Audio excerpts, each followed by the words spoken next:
were made of sound, the skies over England that night would have deafened the world.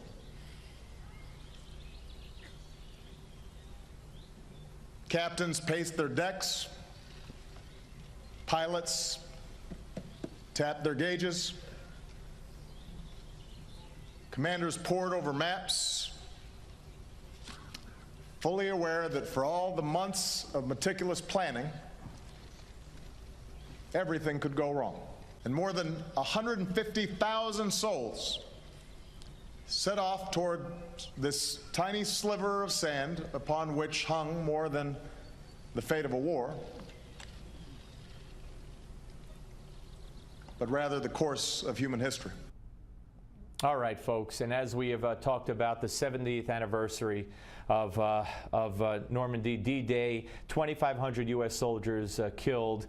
President Obama honoring the event there at a cemetery by Omaha Beach, and 9,387 U.S. personnel buried at that cemetery. And of course the acknowledgments going on all over the world. Here in New York City earlier this afternoon, a helicopter tribute over the Statue of Liberty. Thousands of rose petals dropped onto the Statue of Liberty. Joining us now is a man I'm proud to call a friend, and at times like this I'm just gonna let him tell the story, and I'm gonna shut up. We welcome in General Paul E. Vallely, of course, the founder and chairman of StandUpAmericaUS.org. Hello, General. Good morning, Steve. Good morning to you. What does this day mean to you and to people like you? Well, Steve, as I look back and commemorating and the memories that I have of my connection to D-Day. I was born in 1939. I went into West Point in 1957, graduated in 61, but all my instructors at West Point at that time in the mid-50s were veterans from World War II and Korea. Many of them were company commanders or lieutenants, some battalion commanders, and then my boss in Vietnam was Lieutenant General Stan Larson, who was a colonel at that time. So all of those World War II commanders were my instructors and teachers. I learned from them. I learned the art of warfare. And then my first assignment, Steve, was with the 505th Airborne Battle Group in Germany in 1962. And the 505th was an integral part of the forces that parachuted into Normandy on that day. My father-in-law also was a battalion commander in the 101st Airborne, which parachuted into Normandy in the Bastogne area, not the Bastogne area, but St. Mary's-Lys, where the famous picture was taken of the paratrooper hung up on the steeple in St. Mary's-Lys. So I have a lot of memories, Steve, of people that I've known that served there, people in my family that served there, and it's a very memorable day for me as I look back to celebrate all the brave warriors at that time. And General, we can't today, people like me, can't really imagine, and maybe thankfully so, that kind of battle. Can't imagine our soldiers running onto the beach and being gunned down and losing the battle and then having to regroup and come back. I mean, not to say that that hasn't been done elsewhere, but the numbers, the sheer numbers and the significance of that battle. I mean, I fear today if CNN had existed then, you know, we would have, they would have made us retreat because they would have said, oh, this, you know, look how many men we've lost. We can't do this. We got to get out of here. You know, that kind of thing. I just don't think America could wrap its, a lot of people can't wrap their head around what that was like on that beach.